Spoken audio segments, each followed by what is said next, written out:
Guys, bumiyahe pala ako mula Manila papuntang Batu Leyte. Magkano nga ba ang expenses ng ferry boat, pagkain, hotel? At ano nga ba ang mga sikat na lugar na pwede nating madaanan na dinadayo ng ating mga kababayan? Let's go guys, samahan nyo ako para magkaroon kayo ng idea.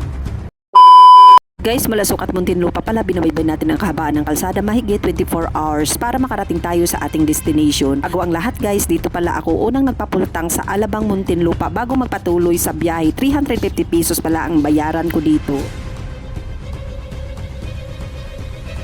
Guys, hindi pa nakakadaan dito, ito pala ang pinaka-arko ng Quezon Province. Marami nang nagpapapicture dito at marami na ring nag-aasam dito na balang araw makadaan sila dito para makapag-selfie.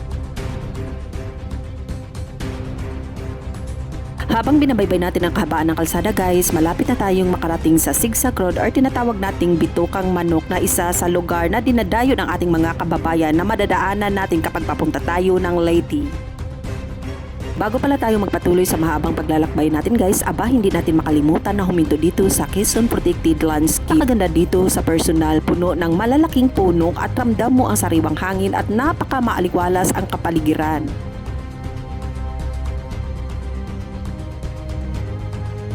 Siya nga pala guys, magpatuloy na tayo papuntang Zigzag Road or tinatawag nating Bitokang Manok na madadaanan natin kapag bumabiyahe tayo papuntang Leyte. Hindi pa pala nakakaalam guys, ang Zigzag Road ay isa sa lugar na kung saan pinupuntahan ng ating mga kababayan. Napakaganda dito guys para sa akin, nakakamangha dahil naitayo ang daan sa tuktok ng bundok at napakagandang pagmasdan kung saan nasa libro ko lang makita noon, ngayon napuntahan ko na at nadaanan ko pa. Siya nga pala guys, marami na palang mga riders ang nag-aasam na gustong makapunta dito sa lugar na to. Bukod kasi sa napakaganda na dito, kakaiba ang daan dito sa ibang daan na siguradong ma-challenge ka talaga dito. Pero syempre guys, laging tandaan, laging mag-iingat at magdadasal sa paglalakbay sa araw-araw. Habang binabaybay namin ang kalsada guys, dumaan pala kami dito para magkape at gusto ko rin ditong ma-experience dahil ilang beses na pala akong bumabiyahe papuntang probinsya. Hindi ko lang naisipan na dumaan dito at malapit lang ito sa Zigzag Road. Napakaganda pala dito guys, napalibutan ito ng mga punong kahoy. Napansin ko pala dito guys na marami palang pumupunta dito, labas-pasok na lang ang mga tao. First time ko palang pumunta dito guys, kaya naman napamangha ako sa ganda. Kaya kapag nakapunta ka dito guys, siguradong mapapawaw ka talaga sa lugar. Welcome to Atimonan. Guys, malapit na pala tayo sa Rebulto or imahe ng Serena. Ano bang tawag dito guys? Hindi ko kasi alam. Comment nyo na lang guys kung anong tawag dito. Isa din ito sa dinadayo ng ating mga kababayan. Siyempre madadaanan ito pag bumabiyahe tayo papuntang Leyte. Siya nga pala guys, ayun pala sa kwento, kaya pala nagtayo sila ng isang rebultong Serena sa gilid ng dagat sa parting Atimonan dahil sa kwentong pag-iibigan ng Serena at mangingisda. Hala, oy, kinikilig siya bilang isang alaala. Medyo mahaba-haba na pala ang nilalakbay namin guys, kaya naman nakaramdam na ako ng gutom at dito namin naisipang kumain sa Lolo Ompong. Siya nga pala guys, based pala dito sa experience ko, malinis at maayos ang kainan nila dito. Mayroon din silang iba't ibang pasalubong at iba't ibang klaseng ulam na tiyak swak sa inyong panlasa. By the way guys, pwede din pala ditong pampamilya, barkada at sa magjowa, at kung wala ka namang jowa guys, ikaw na lang mag-isa, tipid pa. Charot! Ang kagandahan pala dito guys, tanaw mo ang napakalawak na karagatan, kaya pwede kang magmuni-muni parang makalimutan mong may utang ka pala. Siya nga pala guys, ang nagustuhan ko dito, sariwa ang isda na luto nila at syempre hindi malansa. May CR pala dito guys, walang bayad, kaya pwede sa jowa mong nag-inarty kapag kasama ka. Hala, oy, nakarelate siya. Habang binabaybay namin pala ang kahabaan ng kalsada guys, tingnan nyo naman, napakagandang pagmasdan. Ramdam mo ang tahimik na daan, kalibutan ito ng iba't ibang klaseng punong kahoy. Ramdam mo na malayo ka sa problema. Bago pala mag-Bicolandia guys, magpapagas muna tayo dito. By the way guys, 284 pala ang nabayaran ko dito. Pangalawang full tank na to mga guys bago tayo makarating sa Bicolandia. Siya nga pala guys, kapag umuwi ako papuntang Leyte, hindi ko pala makalimutan na huminto dito para magpa-picture. Habang binabaybay natin ang ilang oras sa kahabaan ng daan, guys, nandito na tayo sa Bicolandia, Daang Maharlika, Region 5, Bicol, Camarines Norte. By the way guys, marami pala ditong nagpapapicture sa arko. Inaasam-asam din ito sa ating mga kababayan na mapuntahan at syempre kasama na ako doon dati. Habang nagpatuloy sa biyahe, hala, uy, ramdam ko na talaga na tinatawag na ako ng kalikasan, kaya naghanap ako kung saan banda para maipsan ang sama ng pakiramdam. Guys, pwede pala dito mag-CR sa terminal ng P&O Transport Corporation. May bayad po pero maliit lang naman na halaga. Biyaheng Bicol to Manila pala to guys. Habang binabaybay namin ang kahabaan ng kalsada guys, napakainit pero hindi mo maramdaman dahil napaka maaliwalas ng daan na palibutan ito ng malalaking punong kahoy. Guys, bago pala kami makarating sa Matnog, Sorsogon, kumain pala ako dito. Terminal pala ito ng mga bus galing Manila to Leyte, Leyte to Manila. Tuwing bumabiyahe pala kami dito guys, dito kami kumakain. Guys, in fairness masarap pala ang luto nila dito, hindi tapon ang pera. Sa CR naman, ito yung pinakamaayos na CR na na-encounter ko sa kalsada. Bukod kasi sa medyo maluwag at malinis ang CR, marami pang cubicles. Siya nga pala guys, habang binabaybay namin ang kahabaan ng kalsada, tanaw namin ang Bulkan Mayon at naisipan namin na pumunta ng malapitan. Siya nga pala guys, bago ang lahat, magpagas muna tayo dito. 381 pesos pala ang nabayaran ko dito sa pangatlong pagkakataon. By the way guys, ilang beses ko na pala natatanaw ang Bulkan Mayon kapag bumabiyahe kami ng Leyte, pero first time kong pumunta ng malapitan. Dahil gusto ko masilayan ang Mayon at ang lumang simbahan na sa libro mo lang nabasa or nakita noon, ngayon nadaanan mo na makita mo pa sa personal ng malapitan.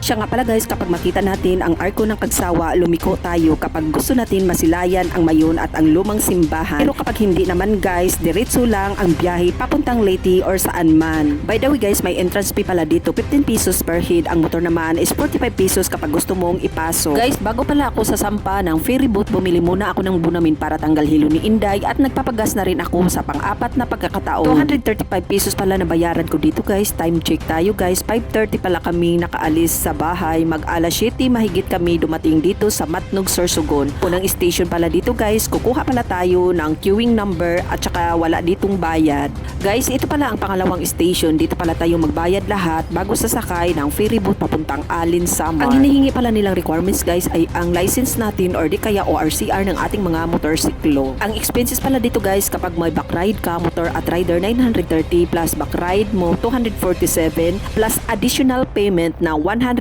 bali kumakain siya ng 1,284. Kapag solo riders ka naman guys, ang mabayaran mo lahat 1,035 pesos lamang. Siya nga pala guys, pagpasok pala natin sa port, i-check nila ang ticket at may kukunin sila bago tayo papuntahin doon sa Coast Guard para naman i-check nila ulit ang ticket. By the way guys, alas 8 na pala kami mahigit nakapasok sa port, pagkatapos 11 PM ang sakay namin sa ferry boat, kaya naman naghintay kami ng 2 oras bago kami sumampa sa barko. FYI guys, kapag dumating pala dito kayo ng araw, hindi pwedeng tumambay sa port kapag magpahinga, sa sampaagad sa ferry boat sa oras ng available. By the way guys, paskat pala ang nasakyan namin, medyo mahal ng kunti sa ibang ferry boat pero sulit naman at mas mabilis at di masyadong maalog. Alauna ng madaling araw na pala kaming dumating dito sa Alin, Samar guys at dumiretso na kami sa biyahe. Habang binabaybay namin ang kahabaan ng kalsada guys, napakalaking tulong pala ang mini driving light dahil may mga parts ng kalsada na walang ilaw. Siya nga pala guys, kaya naman nabanggit ko ngayon dahil noong bumiyahe ako noong 2023 wala akong mini driving light. Kapag may mini driving light ka pala, mas okay at suwabe ang biyahe. Siya nga pala guys, mahigit 3 oras na naming binabaybay ang kahabaan ng Samar, kaya napagdesisyonan na namin na mag-check-in muna. By the way guys, dito pala kami sa Your Choice. Maganda, maayos, wak sa budget, mamimili ka na lang kung may aircon or electric fan lamang. Siya nga pala guys, ang pinili ko walang aircon, 12 oras, 600 pesos lamang. Sa totoo lang guys, okay dito, bukod sa malinis at maayos, sa tabi pa mismo ng main road at may parking pa.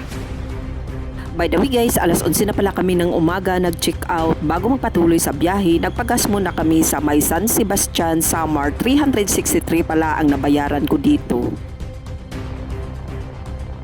Habang binabaybay natin ang kahabaan ng Samar guys, sa wakas madadaanan na rin natin ang San Juanico Bridge. Sa hindi pa nakakaalam guys, ang San Juanico Bridge ay isa sa pinakamahabang tulay sa Pilipinas na nagdudugtong ng Samar at Leyte.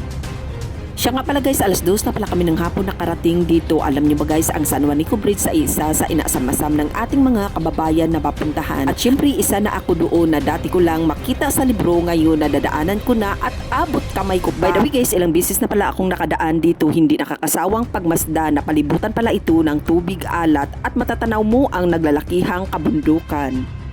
Tingnan nyo naman guys, napakaganda, malapad, malawak at napakahaba at higit sa lahat guys, nakakalanghap ka ng sariwang hangin. Nung first time pala akong nakadaan dito guys, napahanga talaga ako ng sobra. Sa hindi pa nakakaalam guys, ginawa pala ang San Juanico Bridge sa pamumuno ng ating dating Pangulo na si Ferdinand Marcos Sr. at binuksan ito noong 1973. Sa totoo lang guys, napakalaking tulong sa publiko ang tulay, bukod kasi sa mapadali na ang biyahe, wala pa itong bayad at hanggang ngayon napakaswabe pa ang daan kahit medyo may kalumaan ang tulay. By the way guys, ito pala ang pinakagusto kong tulay na nadaanan, bukod kasi sa mahaba, hindi pa delikado, swak ito doon sa mga baguhang riders. Kaya ano pang hinihintay mo, isama mo na si Jowa para mas lalo kanyang mamahalin.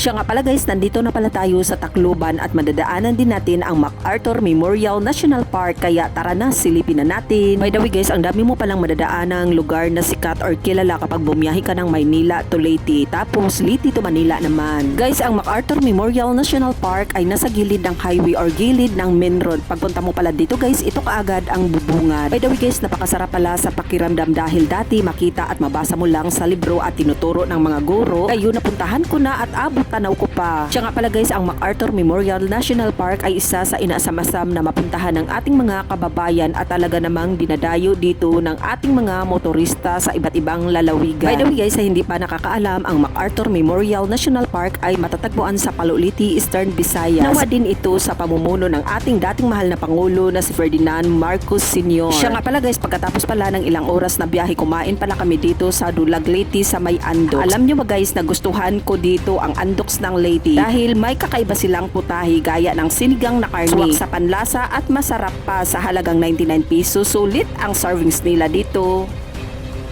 Tingnan nyo naman guys, napakagandang pagmasdan, matatanaw mo ang mga kabundukan at napapaligiran ito ng mga punong kahoy. By the way guys, nandito na tayo sa Municipality of Leyte. By the way guys, kaya pala pinili ko magmotorsiklo pa uwi ng probinsya namin dahil nagustuhan ko, bukod kasi sa makakalanghap ka ng sariwang hangin, ang dami mo pang ma-experience pagdating sa kalsada. By the way guys, habang binabaybay pala namin ang kahabaan ng kalsada, ang sarap pala sa pakiramdam dahil may mga iba't ibang lugar akong nadadaanan na hindi ko akalain na makita at mapuntahan ko sa personal. At syempre guys, pagdating sa kalsada, laging mag-iingat at laging isali si Lord sa ating pang-araw-araw na pamumuhay at higit sa lahat, laging magdadasal sa araw-araw. Napakatahimik ng daan, ito talaga ang nagustuhan ko guys sa pagmumotor dahil para sa akin nakalimutan ang panandaliang problema na kinakaharap sa araw-araw na pamumuhay. Malayo sa gulo, malayo sa ingay at malayo sa polusyon. Siya nga pala guys, nabuhutan pala kami ng ulan, buti na lang may dala kaming kaputi. Take note po, kapag bumabiyahe, huwag kalimutan ang basic needs like kaputi, tubig at tools ng motor para kahit papaano may magamit pagdating ng may aberya. Siya nga pala guys, habang binabaybay natin ang kahabaan ng kalsada, medyo tumila na ang ulan at nandito na rin tayo sa Agas-Agas Bridge. By the way guys, sa hindi pa nakakaalam, ang Agas-Agas Bridge ay isa sa lugar na inaasam-asam ng ating mga kababayan na gustong madaanan at masilayan. Nga pala guys, ang Agas-Agas Bridge ay isa sa pinakamataas na tulay sa Pilipinas at matatagpuan ito sa Barangay Kahupian, Southern Leyte at isa din ito sa itinerary ng ating mga lopers. By the way guys, napakaganda pala ng Agas-Agas Dam, napalibutan ito ng mga kabundukan at napalibutan din ito ng iba't ibang punong kahoy. Siya nga pala guys, nung first time pala akong napadaan dito, aba napamangha ako kasi sa napakaganda, malapad at maayos ang daan dito. By the way guys, ang dami mo palang madadaan ng sikat na lugar pag bumabiyahe ka papuntang Manila to Leyte. Leyte to Manila naman, kaya ano pag hinihintay mo, yayain mo na si Joang magbiyahe para mas lalo kanyang mamahalin. Hala! Oy, siya nga pala guys, ang sarap pala sa pakiramdam kasi dati pinapangarap ko lang ang magagandang lugar, ngayon nadadaanan ko na at nasisilayan ko pa sa personal. Sa wakas guys, nandito na pala tayo sa Batu Leyte. Thank you Lord, safe ang biyahe.